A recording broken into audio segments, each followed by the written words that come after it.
मैं त्योहार वाले दिन अपनी बहन के घर मिठाई लेकर गया तो सामने का मंजर देखकर मेरा दिमाग चकरा गया। मेरी विधवा बहन की सास और नंदें उसे डंडे से मार रही थी और मेरी बहन चुप होकर मार खा रही थी। मेरी बहन की सास ने धक्का देकर मेरी बहन को घर से निकाल दिया और मुझे कहा, ले जाओ अपनी बदचलन बहन को यहाँ से। मैं उसे अपने घर ले आया। एक दिन मेरी पत्नी अपनी माँ के घर गई हुई थी। मैं कमरे में और मेरी विधवा बहन बाहर आंगन में सो रही थी कि अचानक से मुझे अपनी बहन की चारपाई हिलती हुई महसूस हुई।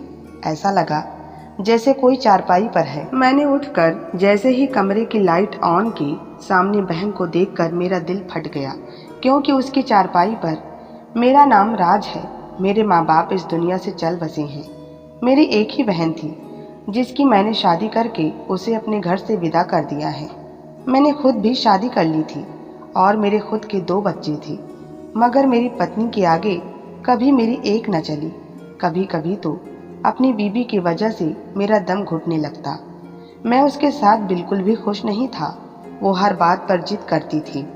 मैंने अपनी शादी से पहले ही अपनी छोटी बहन की शादी एक अच्छे घराने में कर दी थी और वह अपने घर में बहुत खुश थी। अक्सर अपने पति के साथ हमारे घर आती थी।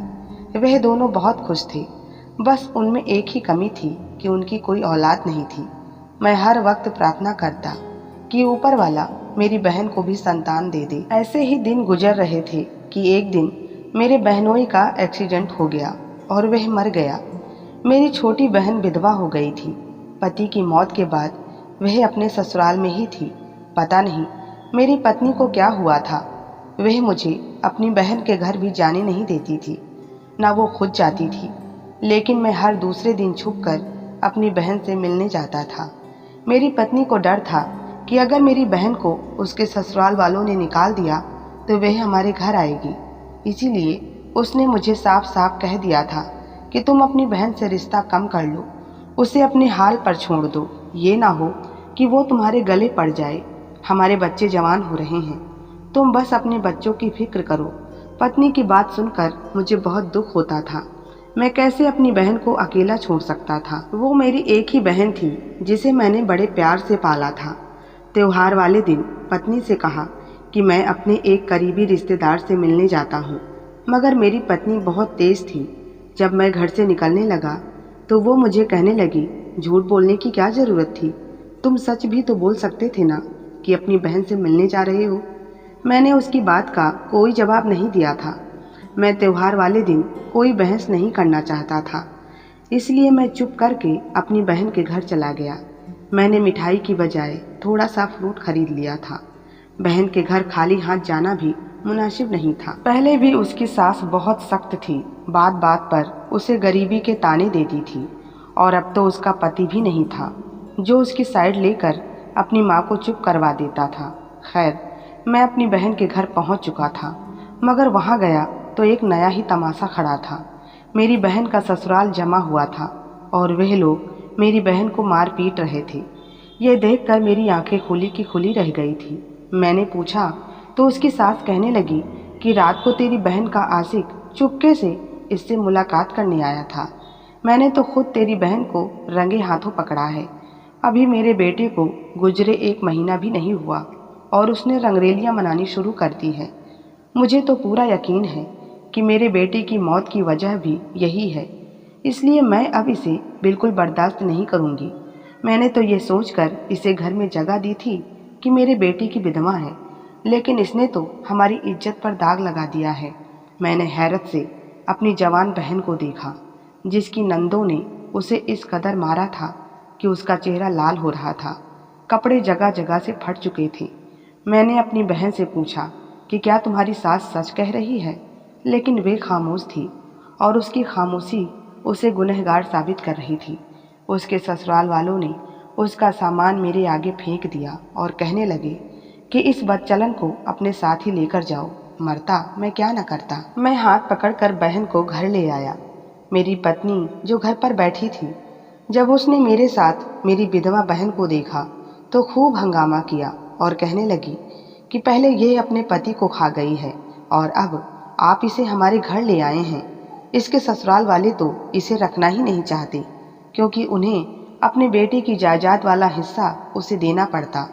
आपको इसे वहीं छोड़ देना चाहिए था। अब मैं अपनी पत्नी को क्या बताता कि उसकी सास ने उस पर क्या इल्ज़ाम लगाया था। मैंने अपनी पत्नी से कह दिया कि कुछ वक्त ये यहीं रहेंगी और फिर मैं इसकी दूसरी शादी का बंदोबस्त कर दूंगा। हमारे घर में 2 ही कमरे और एक आंगन था। उसकी शादी के बाद उसका कमरा हमने अपने बच्चों के हवाले कर दिया था। इसीलिए जब मेरी बहन आई तो उसके लिए कोई कमरा नहीं था। मैंने अपनी पत्नी से कह दिया कि इसे बच्चों के साथ ही एडजस्ट कर दो, लेकिन मेरे बच्चों ने साफ साफ इनकार कर दिया।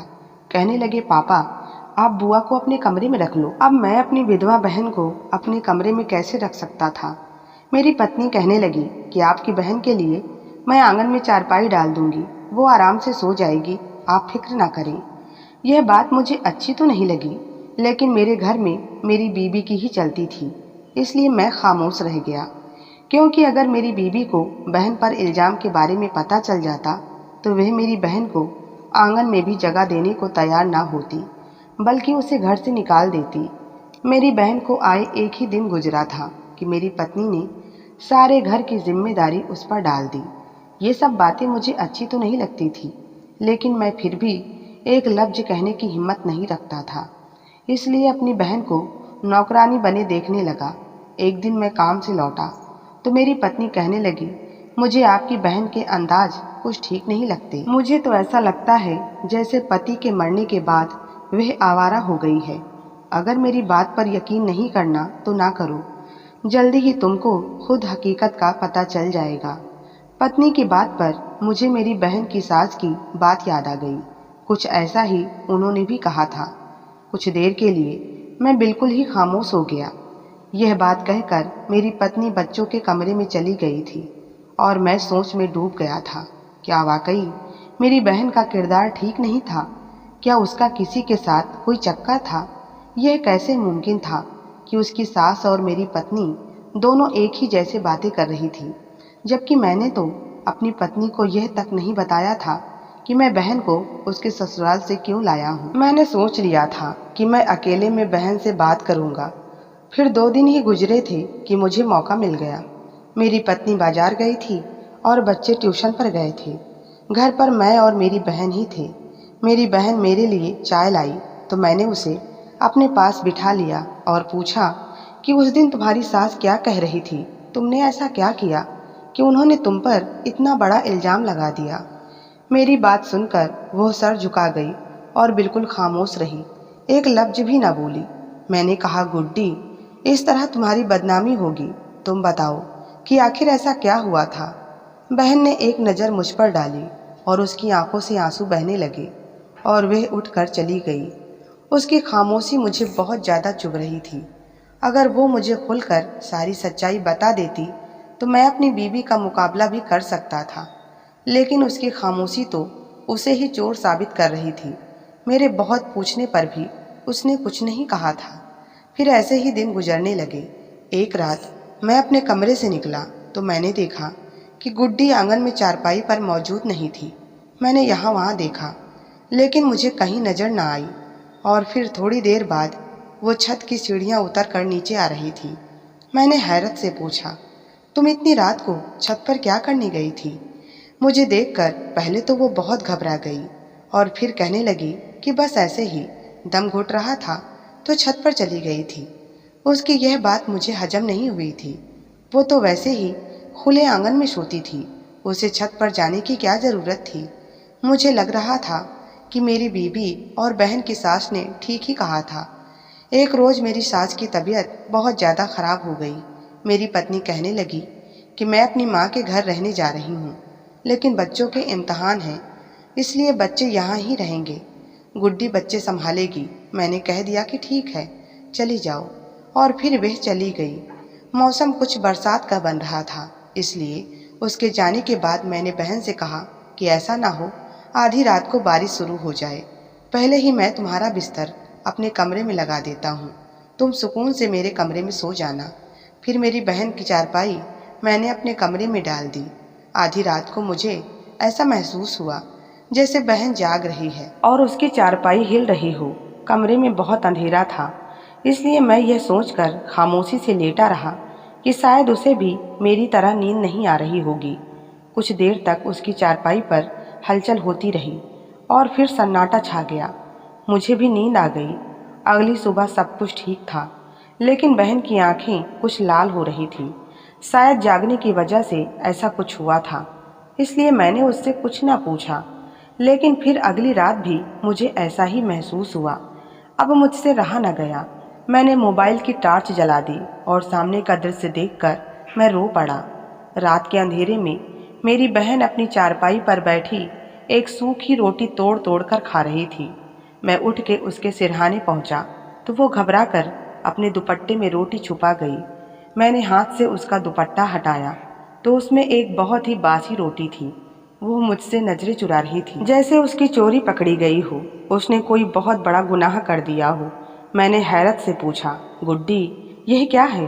अगर तुम्हें भूख लगी थी तो ढंग से खाना खा लेती, यह क्या कर रही हो? मेरी बात पर वह रो पड़ी और रोते रोते कहने लगी, मुझ पर भाभी ने ताज़ा खाना खाने के लिए पाबंदी लगा रखी है। मैं बचा हुआ खाना ही खाती हूँ।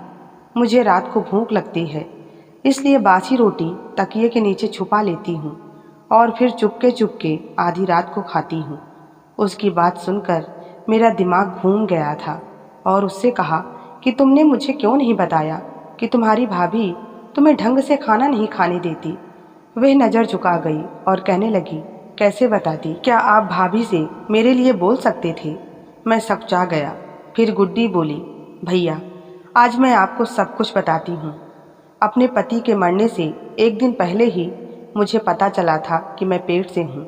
मेरे पति ने कहा कि वह यह खबर खुद सबको सुनाएंगे, इसलिए मैंने किसी से कुछ नहीं कहा। लेकिन उसी दिन वो मुझे छोड़कर चले गए। मुझे इतना सदमा पहुँचा कि मुझे यह भी याद ना रहा कि मैं पेट से हूँ। फिर जब कुछ दिन बाद मैं संभली तो मेरे ससुराल वालों का रवैया मेरे साथ ठीक ना था। एक दिन मैं अपने ससुराल की छत पर गई। मुझे नहीं मालूम था कि मेरी ननद ने अपने किसी आशिक को मिलने के लिए बुलाया है। इत्तेफाक से मेरी सास ने मुझे छत पर जाते हुए देख लिया था और वो मेरे पीछे पीछे चली आई।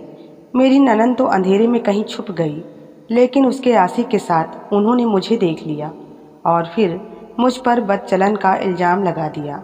मेरी वही ननद सबसे आगे बढ़ चढ़कर मुझे मारने पीटने में लगी थी और उसने अपना गुनाह मेरे सर पर डाल दिया था। मैं किसी को कुछ नहीं कह पाई और मुझे घर से भी निकाल दिया गया। जब मैं यहाँ आई तो मैं चाहती थी कि आपको और भाभी को इस बारे में बताऊं, लेकिन भाभी तो मेरा ही बोझ उठाने को राजी नहीं थी। अगर उन्हें पता चलता कि मैं पेट से हूँ तो वो ना जाने क्या करती। मेरे दिल में ये खौफ बैठ गया था कि वह मुझे अबॉर्शन करवाने का कहेंगी और उसके बाद मेरी दूसरी शादी कर देंगी। इसलिए मैंने ये हकीकत छुपा ली, क्योंकि मैं अपना बच्चा खोना नहीं चाहती थी। मुझे अपने पति से मोहब्बत थी और यह बच्चा उनकी आखिरी निशानी है। अब मुझे वक्त बेवक्त भूख लगने लगी थी।